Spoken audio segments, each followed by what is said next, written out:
Will Donald Trump get slapped with yet another gag order? Special counsel Jack Smith's office will argue he should at a hearing just about an hour from now in Trump's classified documents case. Trump falsely suggested that the FBI agents who conducted the 2022 Mar-a-Lago search were complicit in a plot to assassinate him. The prosecution's case includes an email with a breaking Trump alert saying, quote, Biden's DOJ was authorized to shoot me, and that they are, quote, just itching to do the unthinkable. Comments like that, the special counsel's office says, irresponsibly put a target on the backs of FBI agents involved in the case. I want to bring in NBC's Katie Phang from outside the courthouse in Florida. Also with me is former U.S. attorney and former senior FBI official Chuck Rosenberg, who is an MSNBC legal analyst. Katie, I think this is the second hearing held today at the courthouse. Tell us what the big news is there. Yeah, so we wrapped just shy of 2 hours at about 12 o'clock, Chris, the kind of second half of a motion to dismiss by Donald Trump concerning the funding of special counsel Jack Smith. I'd like to note that Jack Smith was actually present in court today. He was not here on Friday. But what happens at 3 o'clock is a really important hearing, Chris, because that is special counsel Jack Smith's motion to modify Donald Trump's bond conditions. Now, the defense is teeing it up as a gag order, but really what special counsel Smith is seeking to do in this instance is to make sure that those irresponsible false statements that you just read to the viewers right now, that Donald Trump is not allowed to say those outside in public for fear of causing harm to law enforcement officers. Now, the defense has argued in opposition that this is an unlawful restriction on Donald Trump's free speech. In fact, Emil Bovee, one of the lawyers for Donald Trump, during this morning's hearing actually previewed the argument, saying, Judge, they want to gag President Trump on the campaign trail. Did the Attorney General authorize this motion, thereby injecting a political sentiment into what's going on in the courthouse behind us? And so the hearing begins at 3 o'clock. Chris, it should last maybe about a couple of hours. I do not expect a ruling from Judge Cannon today. All right, Chuck, the special counsel's office says that Donald Trump, and this is from their filings, quote, deploying knowingly false and inflammatory language in the combustible atmosphere that Trump has created poses an immediate danger to law enforcement. Is he right to be concerned, Chuck? Well, sure, Chris. I mean, what Mr. Trump said was remarkably stupid and absolutely wrong. And if you made a list of his remarkably stupid and absolutely wrong statements, I think this one would be near the top. But the question is whether or not a gag order or trying to restrict his speech in some way is going to be effective.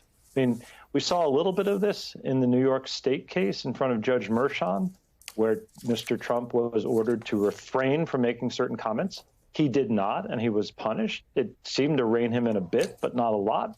And so I think, the courts are not necessarily the best place to go to remedy every wrong and every sort of, silly thing that Mr. Trump does. It may work, but I'm skeptical. Well, so let me ask you, first of all, to do a little fact check here, because what Jack Smith wrote was, number one, the search conducted at Mar-a-Lago was when the former president and his family weren't even there. So hard to assassinate someone who isn't there, but that's not even the point. They say we should also note, number two, that his legal team was notified ahead of time of the search, and the same protocols were in place when they searched Joe Biden's property. So fact check us. What is the proper protocol for what happens in a search like this? Sure. And your 2 points are good ones, but I think they are secondary, Chris.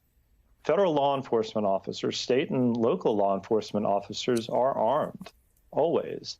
And they have the obligation, the right to use deadly force under certain circumstances. That doesn't change based on where they are or what they're doing. And so before every FBI or DEA or ATF search, the agents are briefed again and again and again on their deadly force policy. A reminder that this is a very serious topic, one that they have to know by heart, not one that any agent sort of, enjoys. No agent signs up in order to take another person's life. And it was completely a normal process for these agents to be briefed on the deadly force policy before executing a search warrant.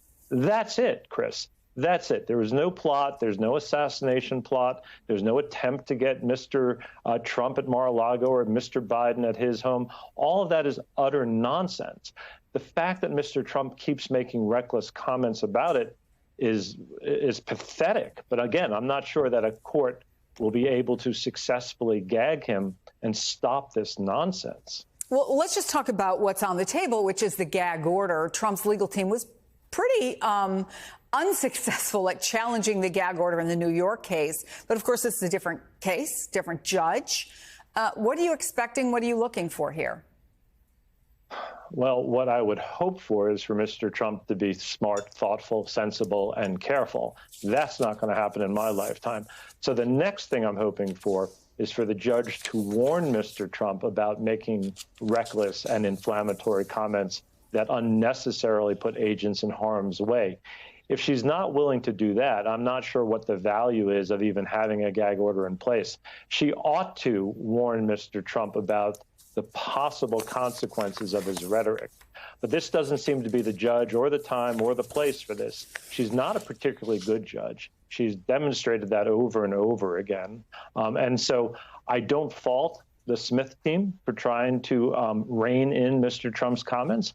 I'm just not sure that they're in a venue where it's going to succeed, Chris. Hey there, MSNBC fans. I'm Luke Russert, and be sure to join me, Rachel Maddow, Jen Psaki, Lawrence O'Donnell, Steve Kornacki, Joy Reid, and many more September 7th in Brooklyn, MSNBC Live Democracy 2024. Click on the link for ticket information. We will see you there.